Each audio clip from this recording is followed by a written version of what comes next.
My name is Mark, and I've got Brent here. How's everyone doing? welcome to our fireside chat.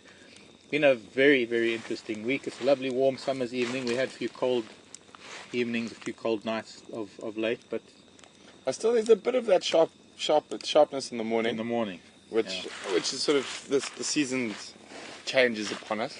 But I think when have you ever seen combretums and things turning yellow in March? I mean, it's like True.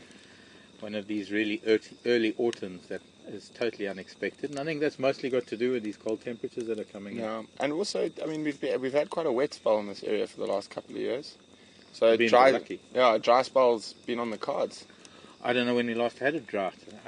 For me personally, the biggest was back in the early 80s, but I believe back in maybe 2007, I think it was 6. It was a little bit dry, but we still got. I think I was down south then. I was in the Cape. I come back from Kenya and I'd been in the Cape, so I hadn't been here for a few years, between about 2001 and 2007. No, it was dry, but it wasn't. I don't know if it's going to be it wasn't as dry as I think it's going to be this year. I think this is a drought coming. Yeah. I don't think there hasn't been enough rain to fill up the dams that are going to last. The dams that already are looking so low. I mean, we watched a buffalo today almost walk the whole way through Buffelshoek Dam. Really? And he was not even up to his neck. He went through the middle part there, which was quite... But that's strange, because we've seen elephant almost submerging. I always thought it was so much deeper, because... No, it's not with that spot where they were submerging, just off to the right. I think there's a hollow there where the hippos and stuff sit in. But where that termite mound yeah, is, off there, but he crossed the other side. I mean, walked straight across that wide section. Yeah. Well, it's interesting to see the buff cross Gary Dam. Yeah, They walk across and they're not even sort of shoulder height, shoulder depth. it's gonna be interesting. Well, I know it's a bit tough for the animals, but it does make our job a little bit easier when it's dry. Tracking's easier. You can see more on the grass. So it does make our life a little bit easier. It does. But it's not only the tracking; it's the dependence on what the water there is. Yeah. Because so many of the little pans and waterholes and mud wallows that would still ordinarily be around at this time of the year, they've all dried up. I mean, we found a really interesting one this evening while we were looking for Karula behind Buffelshoek Dam on the fire break there. As you drive across that eastern drainage that goes in, the eddies have excavated there, but it's still seeping. So there's still water. There's a little seep there, a perfect little puddle there. Oh, there he is. One of the mantis. Yeah. Bye. Come back. Sorry. Is that sort of on that western arm of on the eastern arm of Buffelshoek, but on the fire break. On the fire break. On the fire break, so between the 50 meters from. Oh right, I know where you're talking about now. Buffelshoek cut line, yeah. Yes. And I looked in there because I mean, today was we were desperate for Karula being her birthday. I know. It was, and so many people were trying to. I walked that block where she was last seen. I walked up both arms of the drainage line from the dam to the fire break, and then I walked both edges of the drainage line, trying to see if maybe she was lying up on the edge, just looking for a track to start following. And then we heard Franklin alarming in Buffelshoek, so I stopped and I thought, Jesus, Franklin sounded really, really upset. So I walk in there and I see a slender mongoose. And I'm like, okay, it's not her. Come back, but then they start going again, but the slender mongoose has gone away. So I go back and I climb the tunnel line and there's still nothing. But when a leopard doesn't want to be seen, no, a leopard doesn't want to be seen. But are we sure that it was Karula? Apparently. Because then there were reports of Karula being seen in Coral, but that was yesterday morning. it's a bit, well, it's not out of the ordinary and it's not impossible, but it is a little bit far for her to have travelled. Because she was seen in Torchwood last night, heading that way. That's true. She was on the access road, and we found the tracks on Cheetah. We found female tracks on Cheetah Cut Line, and heading. General direction was sort of northwest towards Buffelshoek when she went into the block. The weirdest thing is that I found female tracks on Zoe's road, and although I couldn't find anything, I was with Scott. It was when Scott was with me on camera. It was the same morning. It was yesterday morning, I think. Friday morning. No, it was Friday morning. Yeah. It was when she was seen east of us. And I was wondering who that female, maybe that was Tundi that came in onto that end of the world. But I did a similar thing today with Treehouse Dam, in and out of that drainage line, and I got, every now and then, unfortunately, we get a little bit, it's not necessarily confused, but every now and then we just get stumped. That was me this afternoon, completely you get stumped. that last track. You can be on foot and you find that last footprint, and you'll do a big loop, whether it's roads or game paths or patches of sand, wherever it may be. You might find a print, but sometimes there's nothing. And I mean, you can see from us following quarantine this morning, he went north, south, east, west in the space of an hour. So, I mean, he went this way, he went that way, he went this way. So, like, you could forget about predicting. Exactly. So, I mean, and that was a perfect example this morning. Yeah. But the lions have been quite interesting. Yeah. While you've been gone. So, the Nkahumas have lost members and refound members and lost members and refound members. And now they've crossed into Manuleti. They have. Yeah, they crossed the last tracks. Ephraim had yesterday. This morning. He had tracks of them near Jordan's, where they were last seeing at Kaimanzi or Big Dam, that side. Yeah. And they went right up to the Manuleti boundary and north. That's interesting, because they're going to invariably encounter some cats up there that are not going to enjoy. And that area's got a high density of lions. It has. It's funny, there's a high density of lions and a low density of vehicle pressure. It is very low density of vehicle pressure there. I think there's only 2 lodges up there. Yeah, there's Pungu and Tswalo. 3. And Honey Guide. Honey Guide, I don't think Honey Guide come down this far. Oh, 2. But I don't know. I did a stint at Honey Guide, although I think the Honey Guide that I was at, I just heard it. Yeah, no, it was an Ellie. I've only got 1 ear, so I'm not. Well, we got. All the impalas have now decided it's safe to sit around us. Well, no kidding. We're surrounded by impalas, but there sounds like there's an ellie down here somewhere. I just heard a head shake. We'll just keep an eye. My right ear is the only ear that can hear, and I think my left ear, because this ear is deaf to certain frequencies from I know. the army.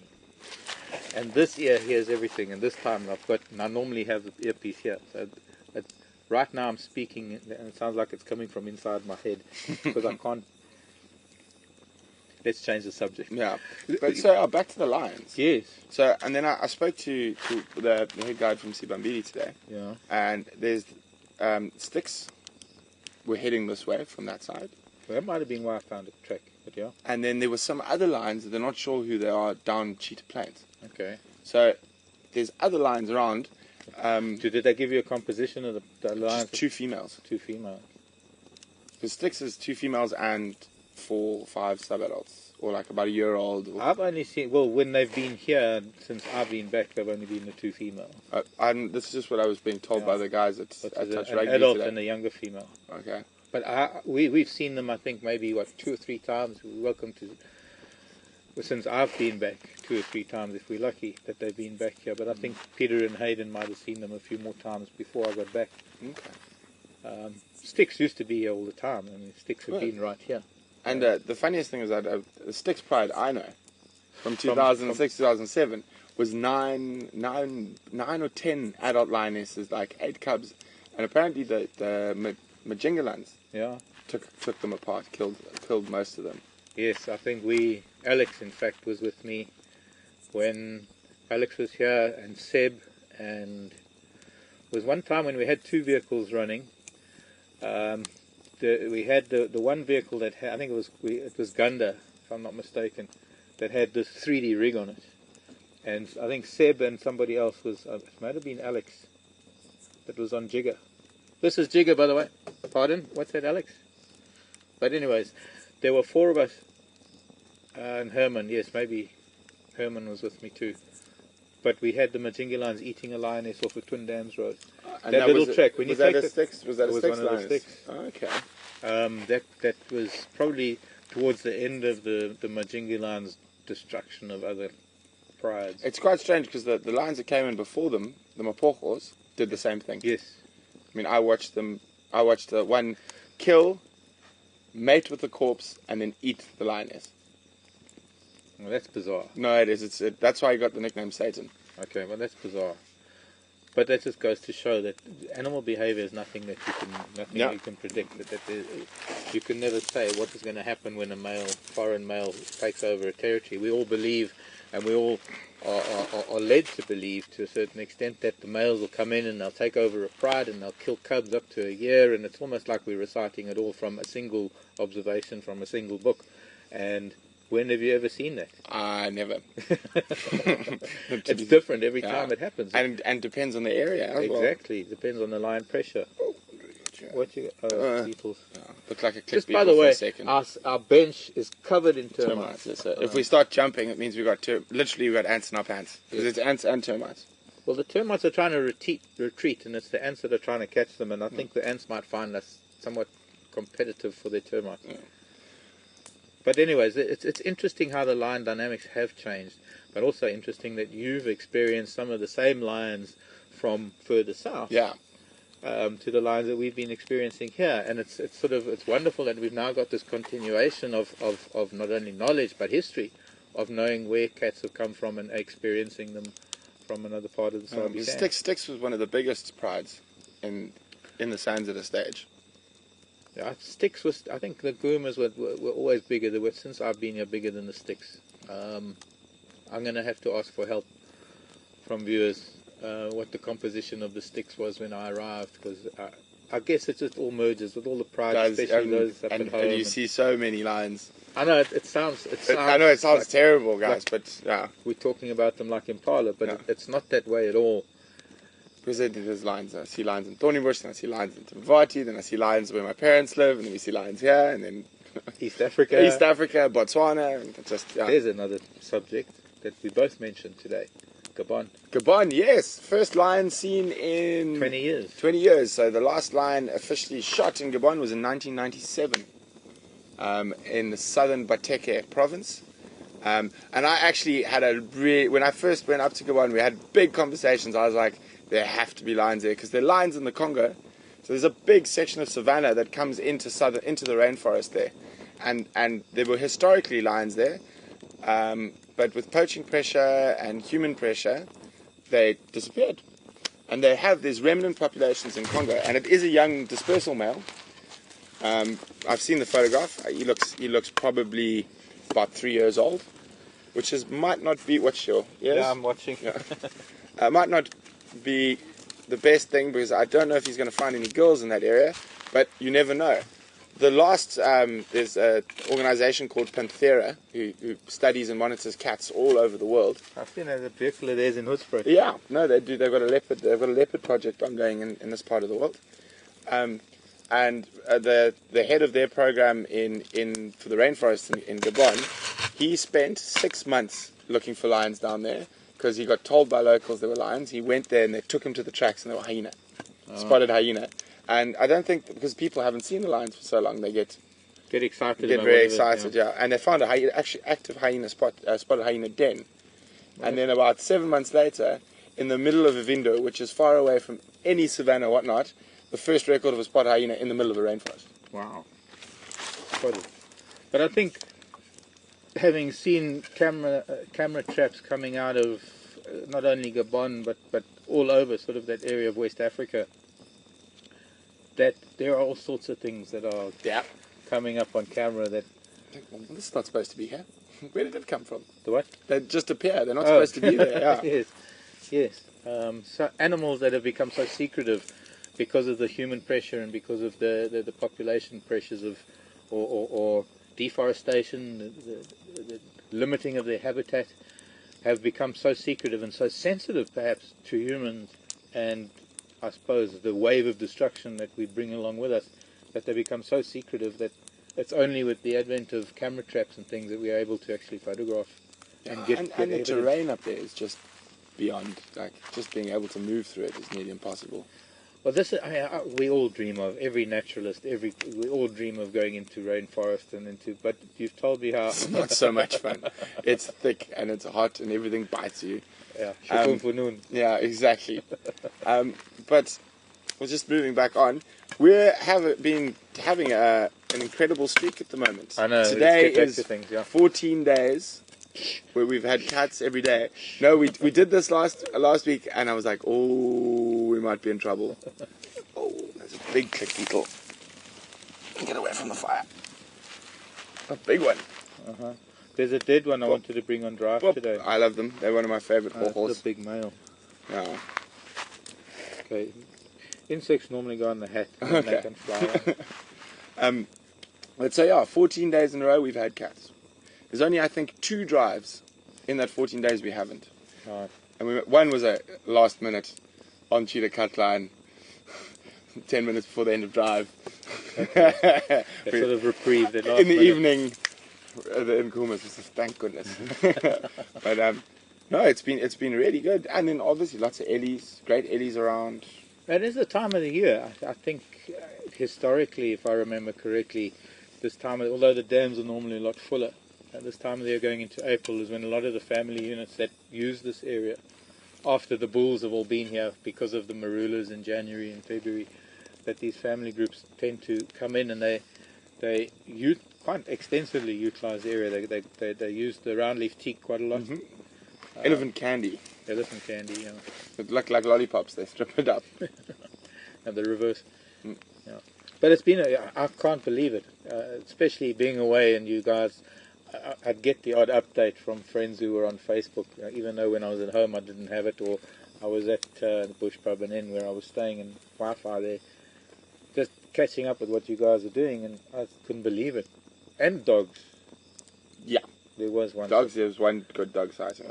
But just the cats that you've been, and the fact that the cats have been here, because so many times in the past, especially like the kahumas or one of the leopards, they'd come on to Djuma or Gowrie, they'd come onto the property for maybe a day, and they were off again the next evening, unless it was a case of the Matimbas or some of the male killing a buffalo and having enough time here to finish eating buffalo. The lions have been sort of like that, on and off. And the Nkumas have been struggling a little bit. They've been hungry for a long time, and they were literally marching these huge distances. We would see them cross at Sydney's Dam. Yeah. Then they would pop up bottom side of Torchwood. Wow. And then they would pop up coming in across Cheetah Cut Line into us in like the space of 48 hours. No, that's so they've been. We were wondering whether the Birminghams were pushing them or whatnot, but I got the update from the guys up in Manueti. The Birminghams are sitting at Tinswalo. They're miles away. But that's interesting then, what would be pushing lion to cover so much, unless there's a threat of... Because that's what we thought, but the other males around that are making them move so big distances. Very interesting. But having said that, we went through so many weeks, in fact, I can't even remember, we've been counting how many weeks, how many days we've had cats, but I don't know if we really counted how many weeks and how many days we didn't have any cats. Or that there wasn't a single leopard track. We couldn't find a sign of a leopard on the property for a couple of weeks. And now, luckily, I suppose most of the last 2 weeks, the last 14 days have been leopard, actually. Yes. And we've all sort of 4 of the regulars. Mvula, quarantine, this is the first time for me, but I think Scott had him around Treehouse a while ago. He seems to be spending more time south. And then Karula a couple of times. Scott had some great sighting of her on the Steenbok kill, up on I saw photos Rebecca's Philemon's tip. Yeah. And then we had Kunyuma for nearly nearly 4 days. That bushbuck kill. And the bushbuck kill. That was just before I got back. Yeah, that was spectacular. He had such a playful leopard. Yeah. Even though the snarl. I don't think that snarl is aggressive. It's just I look almost... at that snarl, sometimes the ears go back and sometimes he is a little bit aggro, but sometimes that snarl is just I don't know. Yeah, it's like, and then Brian and I found him in a cave, like one of these undercut caves in the riverbed. He was right behind the roots in there, and we were looking for him, walking, and I went walking, and then suddenly he sits there and he goes out of the cave. We're like, oh, there's a leopard next to us. But anyway, I think... That was the same thing today on the damn wall. Oh, exactly. There's monkeys alarming. Oh, leopard next to us. I was behind you and I was watching because I'd seen the leopard. Both Andrew and I had seen the leopard, and I think you were concentrating on us behind you, or you. I was looking where the monkey. I was trying to see where the monkeys were looking. looking. You were talking to me on the radio about where you were going to go, I think. Yeah. And we could see you react, and it's like there was the leopard right next to me. Yeah. But anyway, I think we should try to get some questions in. If there are? If there are, yeah. That's a good idea. Otherwise, Is anything- because we can keep waffling all night. Yeah, we could. Okay, so Jessica in Michigan. Oh, the strangest or weirdest thing from Jessica that you've seen, either here at Djuma or Well, elsewhere. I'll let you go take this one first. It's so hard to think of something off the top of my head, because I will, once again, can talk forever, can think forever about what it is. The top of my head is hard, because nature is just that. Every single day there are strange and wonderful things that happen. Every single day, what I call the gem of the day, and it could be a feather, or it could be a really strange sighting of an insect, or it could be something doing something I've never seen before. But it's like a sunset. You can have a most magnificent sunset and think it's the most beautiful sunset, and then there's going to be another one, and you just can't choose between the two which one is better. So experiencing nature, because nature is so phenomenal, it's kind of hard to say so. But as that question came through, I suppose one of the most intriguing things, one of the things that will stick with me for a long time, I might have mentioned it before, the Rufiji River flooded. And Brent has been to the Selous, so we got common ground in a number of places, the same as with Scott, because Scott's also been to places in East Africa that we've been to. I think it's what makes us sort of click in a way, that we understand certain things about places because we've all been to them. But the Rufiji came down in flood. It was 98, it was El Nino, and the lakes burst. In fact, the Rufiji changed its course completely. It flowed stronger up towards Nselekela, whereas before it was sort of flowing straight into where old Impala camp was. So it changed things, and when the water subsided, eventually after the flood line had subsided and things were sort of getting back to normal, there was a colony of banded mongoose that must have been stranded in the reeds on the opposite side of the camp, where the entrance to the one lake is. And now the river did a big 90-degree bend, and at that bend was the entrance to a very large lake, but it was a rather narrow entrance. It was only probably about 50 yards wide, with a little narrow island in the middle, and then it broadened out into this big lake called Nselekela. And right at that point where that entrance to the lake was the strongest flow you could find. There was tigerfish. It was Good tigerfish. strongest. I've caught some big tigerfish in the Rufiji. It was very, very strong flow, but as soon as you went into the entrance to the lake, it was still water, and the crocodile used to hang around right there in front of the camp, because fish would either be going upstream or downstream, and they'd hit that still water, and that's when the crocs would catch them. And this band of banded mongoose found themselves on the opposite side, which was just reeds. It was reeds for probably a couple of 100 acres of reeds, all the way up towards Bear or to the other side of it, not quite, Lake Manzi even. But it was quite an expansive area of reed, and they must have somehow, this colony found themselves there, and they got to the edge of the still water just off of the flow of the river, and the only way for them to get out was to cross the river to where the trees were, because they probably hadn't seen trees for gosh knows how long. And they decided to cross. There were 8 of them to begin with, and 5 of them went into the water. 3 of them stayed behind, and within seconds the crocs caught all 5 of those mongoose. And I know it's not the kind of thing that one wants to remember when a question like that is asked, but it is. It was a strange. Very strange. It wasn't expected. It was. We hadn't been out on drive. Hadn't gone out. I can't even remember. It could have been an afternoon, or could have been during lunch.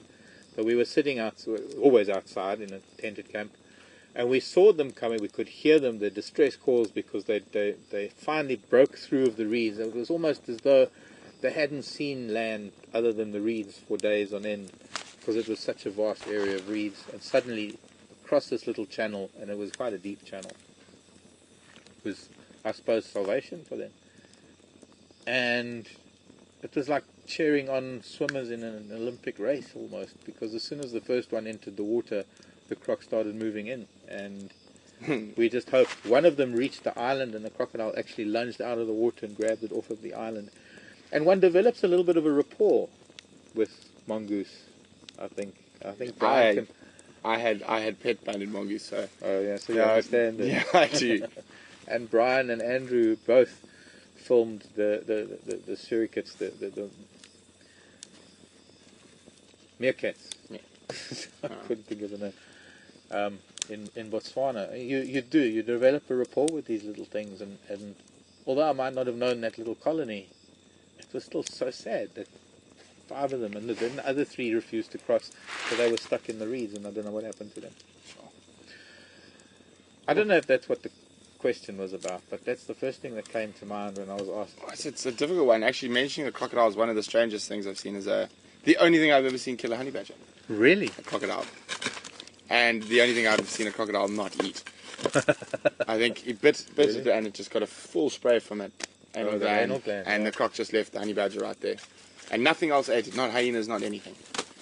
But I think the strangest sight, it's actually probably one of my favourite sightings of all time, also very funny, was lions and pangolin in northern Botswana. We were with a pride of lions up on the Kwando River. Yeah. And it was sort of, we got there around 4:30, quarter to 5. We knew where they were from the morning, waiting for them to go hunt. And there was a male, probably about 18 months old, and about 4 lionesses, and the lionesses and the other cubs were much younger. And, sorry, not a pangolin, a honey badger again. I got confused again. And the lioness and the others were lying there, and this honey badger did the proper honey badger, and sort of marched past, looks at the lions like, marches on, and the young male decides, no, he's going to have a go. And gets just this dust, like October in northern Botswana, dust everywhere. The powder, the talcum powder. Yeah, and it ends up with the lion with his paw like this, and the honey badger flat like this in the sand. And every time the young male lion lifted his paw, the honey badger, and he pushed it down again. And then the lionesses got up and they started stretching and they started walking, and you could see him going, now what do I do? Let it go. Exactly. So he kept, and he looked at the lionesses, and he'd look at the honey badger, and he'd lift his paw slightly, and he'd push him down again. And you could almost see this lion counting in his head. He's like, okay, 1, 2, 3, and he pushed this honey badger literally almost under the sand, like so hard, and jumped as high as he could in the opposite direction. Honey badger turns on, chased him for a good 200 meters, but could never catch him, not fast enough. So, and like complaining, making so much noise, until the lion got far enough away and the honey badger left him. That was one of the strangest, funniest sightings I've ever had. Before you mentioned there was a honey badger, when you still... A pangolin, I was thinking, I was trying to think of weird sightings. Yeah, I thought of, what came to mind was a very similar situation in Sabi, way back when. Lion had been on a giraffe kill, and they would walk almost a kilometre to the nearest dam for water, and then go back to the giraffe kill, because they were on this giraffe kill for 4 or 5 days. And there was one evening that a honey badger came trotting across the road, just in front of a young lioness. She'd left because the 2 females were still on the kill, and she'd left the females. She was probably about 2.5 or so. And I think she was lucky, but she walked towards this water, and I decided to leave the kill and follow her. And ahead on the road, a honey badger had crossed the road, and she must have seen the movement out of the corner of her eye. And when she got to where it crossed the road, she turned to follow it, but the honey badger had actually stopped and turned around. The honey badger didn't even have to do anything. She saw it was a honey badger, and she thought, I think I'll go and have some water. Just ignore it. Ignore it. And but I've heard stories. Sadly, I haven't seen it often enough, of interactions between lion and honey badger. I think that's probably the only one that I can think of. We used to see it quite frequently in northern Botswana towards the end of the dry season. There literally wasn't a blade of grass for 3-4 kilometers around the river, so you could see everything for miles at night, especially with spotlights. Yeah. Thanks for that question. That was a fun one. Yeah.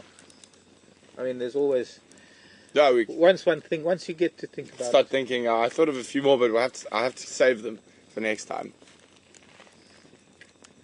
Just make sure we're not being stalked. 7 lionesses and 9 cubs in 2009 for the sticks. 1.5 years. 3 lionesses and 2 sub-ales after 1.5 years. Yeah. Deborah, thank you for that information. Thanks, Deborah. That just shows how that pride within 1.5 years was taken out, decimated.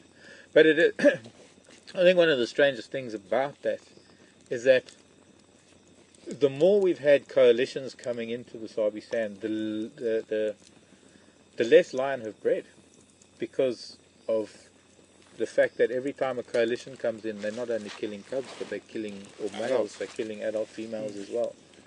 See, my experience with Sabi Sands has always been coalitions. Yeah, you see, down in the south in the 80s, early 90s, the biggest was 2.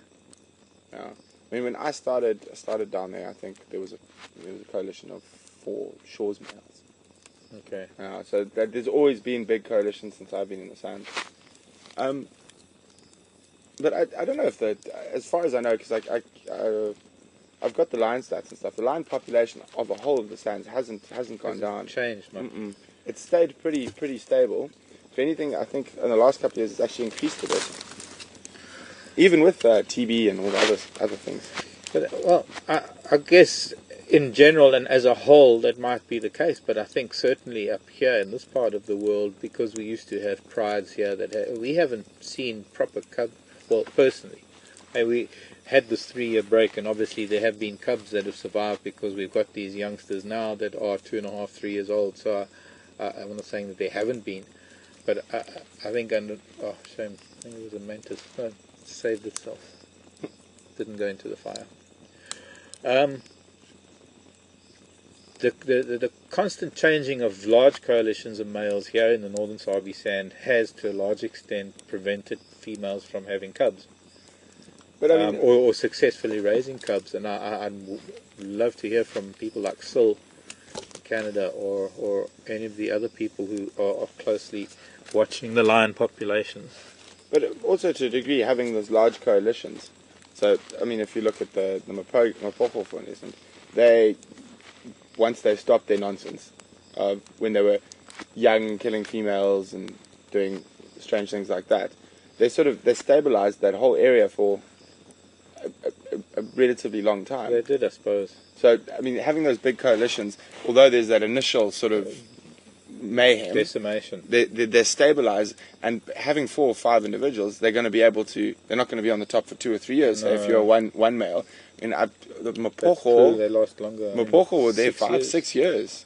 I mean, that's really long and that I think is purely just the size of the coalition. There's no one who can really fight with them. No, very much so. But it's very interesting.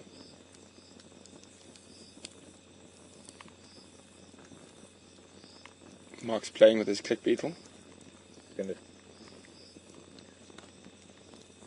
Jeffrey from Texas, I think if I got that correctly. Hi Jeffrey, nice to hear from you this evening. Good Glad evening. You're watching our Fireside chat. Wanting to know... There's a click beetle clicking. If it's on my head, it's going to chew my hat. Yeah, it can chew into the wood. I've actually got a dead click beetle I can show you on our next drive when I'm showing beetles again. I've got a whole lineup for the next week. Jeffrey, is it only leopards that show an interest and come up to the vehicles? I think that was the question. I think that's referring to what happened this morning. Do leopards go out of their way? So what happened this morning is we had those tracks, and then Quarantine came in afterwards. I saw his tracks afterwards. He came out onto the cut line later. I saw them on top of your track? I saw them this evening when I was there. So we were following, and then we were going down Drakensberg, and then we heard kudu and monkeys behind us. So we turned around and we went back. Yeah. And then by the time we got back there, it was all quiet. So we knew there was something there. Yeah. So we drove around 3 times around that little block between Mamba, Drakensberger and Chidakatlan. I was like, it has to be here.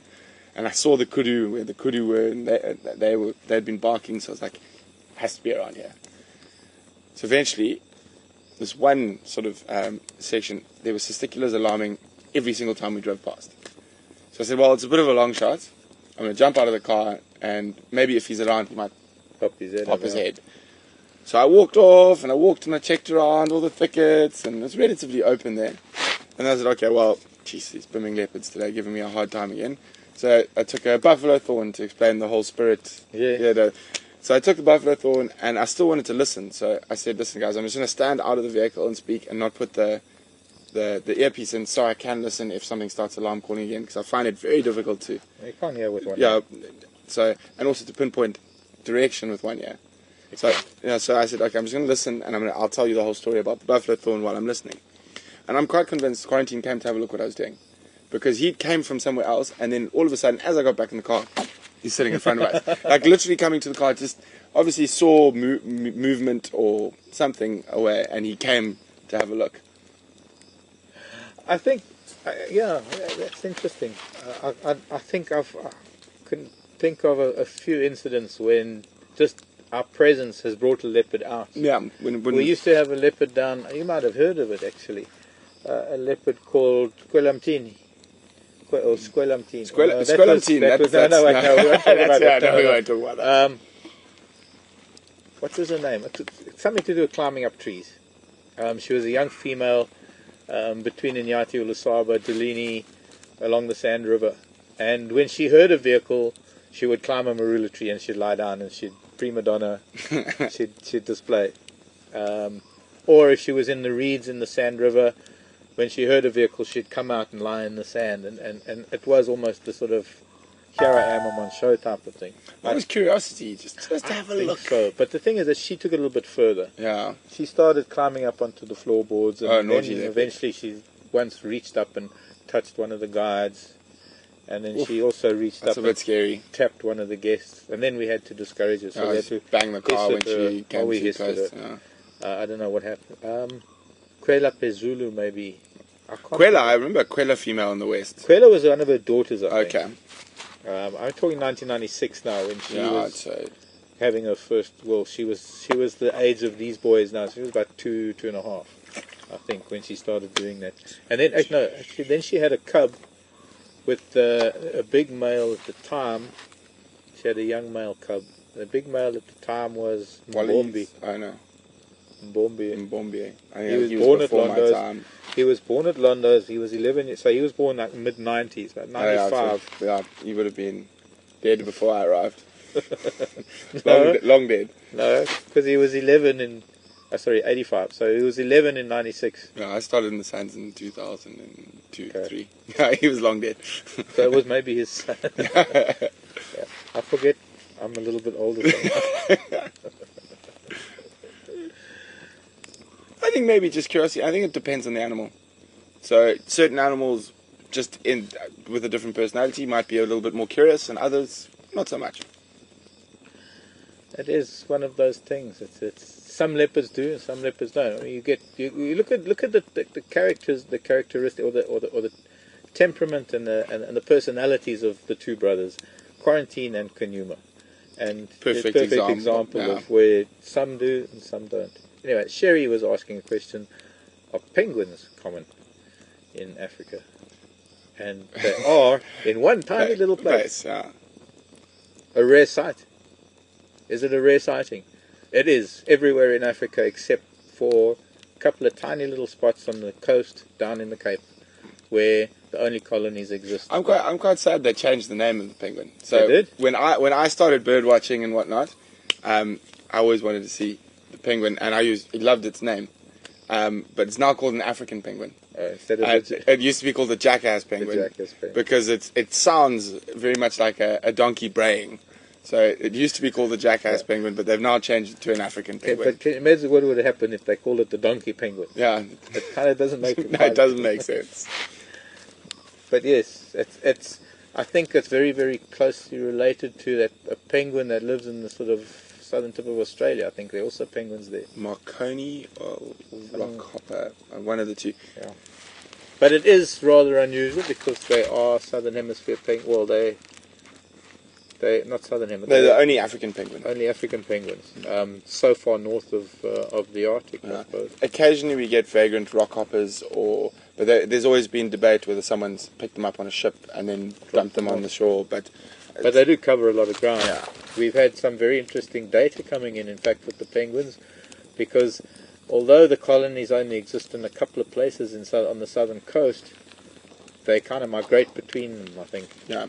And it took an oil spill of all things to be able to put satellite tracking devices on penguins. And what happened was that they actually managed to rehabilitate these penguins. We've got an organization called SANCOB, and sandcob. Do very good work. What does it stand for? South African National. Yes, they deal with oil spills and seabirds, and I'm sorry, sandcob. We can't remember the acronym. It's just too long. We live here in the bush. The sea's far away. That's no excuse. It's a conservational. SANCOB. And sandcob is primarily responsible for rescuing and rehabilitating seabirds and sea life.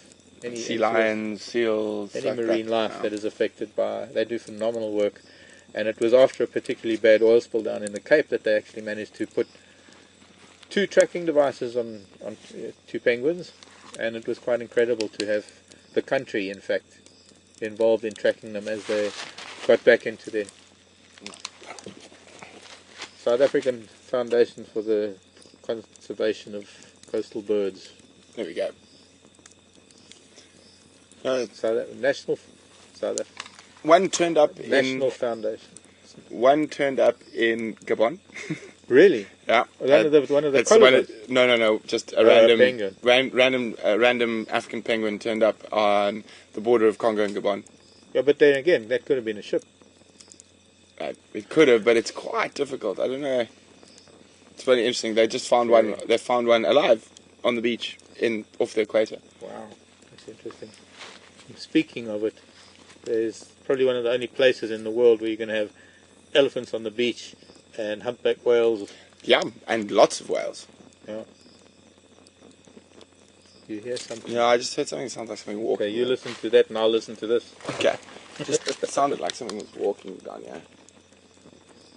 I think it was a hyena trying to stalk Andrew because they know he's scared.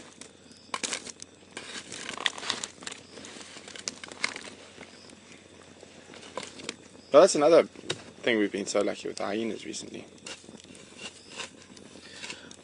Well, I don't know. It sounds like Alex is telling me that we're sort of running out of time here. We've only had a few, but Eileen in Boston is asking a question. It's a very interesting question, and it's hard to really answer it because I'll start it with it depends, and that's another thing I want to find out. The other thing is that there was a bingo today, and I want to know what the bingo was. We can find out. But Eileen was asking, what is the best age to start children on safari? Now, a very good question. For me, it was I was probably conceived in the bush. Since I was in diapers, I've been. Yeah. But then look how I turned out. So. But I think another part of Eileen's question was with regards to children. Look, there's one thing about youngsters in the bush, and you can't really help it, is that it's very, very difficult for youngsters to keep still and keep quiet, especially on an open vehicle out in the bush. And I've had some hairy experiences with youngsters making a noise or even having babies on the vehicle in lion sightings. Scary. And I've had to really get out of there fast because lion get very interested in a baby crying because same as a distress call. It's a distress call. Steenbuck. Exactly, very similar. Even a scrub hare now can sound like a baby. And it's a distress call, and it's something that just they hone in on it triggers so quickly. completely. But there's responsible parenting and there's irresponsible parenting, and I think that there is a place. I think it's crucial. I think it would be wonderful if everybody could expose their children to nature from a young age, so that children could grow up with an appreciation and an understanding of it. Every child, from a very young age, should be exposed to it. Should be able to feel the grass beneath. Take your shoes off and walk barefoot on the grass, and feel what nature and what life is.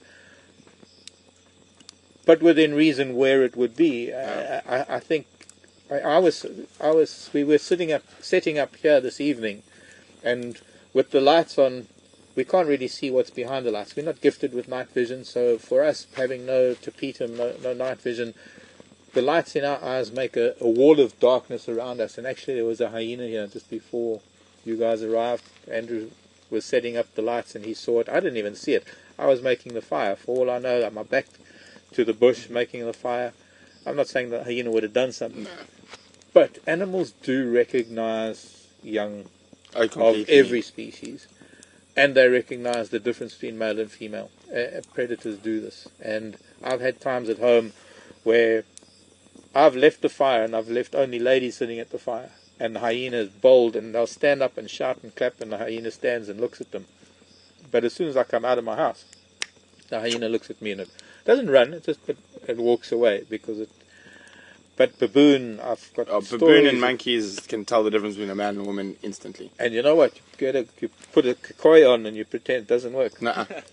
I know. Pretend to wear a skirt. One of my first jobs working for my dad was chasing baboons for 3 months for a pittance of a salary. But back to your dad. Yeah. Back to your question there. There are very specialized, tailored safaris designed for kids these days. The difficult thing is you can't have kids on a vehicle with other guests, so you need to have a private vehicle. The reason for that is with children and not being able to stay quiet and whatnot for the drive, you can't really have other people. It affects the experience. So there are specially tailored safaris that stick specifically to kids, where you all on the same vehicle. And then when I've done safaris like that, because family safaris are definitely a trend that is becoming far more than it was, say, 5-6 years ago. You just need to find the right program. So like when I've done them, I've got junior rangers courses. We go make plaster Paris tracks of lion tracks and whatnot. Clay animals. So and it also depends on the lodge or area you want to go to. It is possible, but you do need to do a little bit of research into it, which would be the best fit depending on the age of the children. There's some lodges that have very special sort of activities for kids. Exactly. And they can take care of them. But also, I think it also would be better in some cases to be in predator-free environments at first, so that kids can learn how to behave properly. No, see, I think in my experience, just as long as you pretty firm in the beginning, the do's and don'ts. But as you say, children are always unpredictable, which does make them difficult. The hardest thing that I've found with children in the bush, and there are a couple of kind of strong rules at night. Don't run anywhere. Yeah. And I know it's hypocritical for me to say this, but don't let kids walk around barefoot at night. He says, sitting barefoot at night around a fire. But see, if you running get stung, around, you know making a noise, and especially the certain noises. Laughter. But how do you tell a child not to do that? Laughter. Laughter, excitement, the same will attract predators like this. How do you stop children from being children? You need to keep them entertained with something else. Yeah, which is easier said than done. But as I said, it just depends. You need to research it a bit. You do, but I think it depends on how you raise your children. I think to a large extent, some people have raised the children to understand the need for quiet and the need for stillness, and I think it's not all kids that are going to run that will run around. You know, I know kids and kids who've grown up in the bush. I suppose mostly they understand from a very young age because they're in it every day. But kids that visit the bush that have done so, there's like always me from a very young age. the one way you can just scare the absolute living daylights out of them before you start. If you go anywhere, you will be eaten, and they behave. No, I'm joking. I don't know. Actually, I'd love to. I'm going to ask my mom and my dad. Actually, I'm going to ask them how it was that when we were young. Although it was mostly in camps in Kruger that had fences. But when we got to go home to the Timbavati when I was still quite young, I don't know. I think we just had an understanding that you behave. You've got it's not a fear of anything happening as much as it is an understanding that you need to appreciate it. And I think maybe that's the difference between the carrot and the stick. The stick approach is something's going to eat you, and it's negative, as opposed to the carrot side of things is if you're quiet, you're going to hear some wonderful things, and the more sit still, things will happen, and learning how to. But everybody's different. As much as we sort of profess how different animal behavior is, gosh, we won't even start on humans. Yeah, exactly. I find the animal behavior a lot easier to predict than human. It is. I think I've said something similar in the past. Very much so. Love the Scops eyes.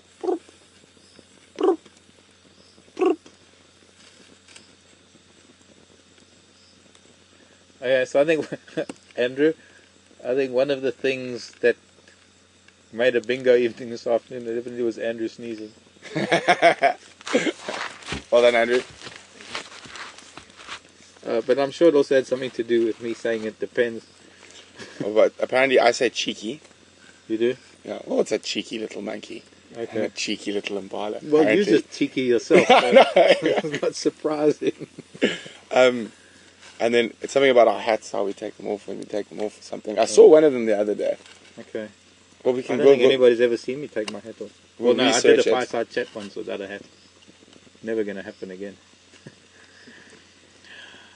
But, is it, by the way, anything around us, you've been looking with the light. But it is coming to that time of the evening. I'm starving. And as you've noticed, we made a relatively small fire this evening. And we're not cooking. Partly because it's getting very dry around here. There was a little bit of a breeze when we started this afternoon, or started the fire this evening. And I need to come down here during the day and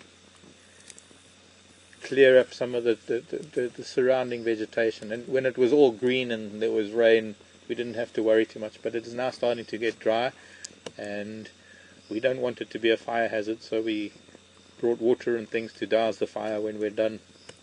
But I didn't want to make too big a fire that if a wind picked up, it could damage things.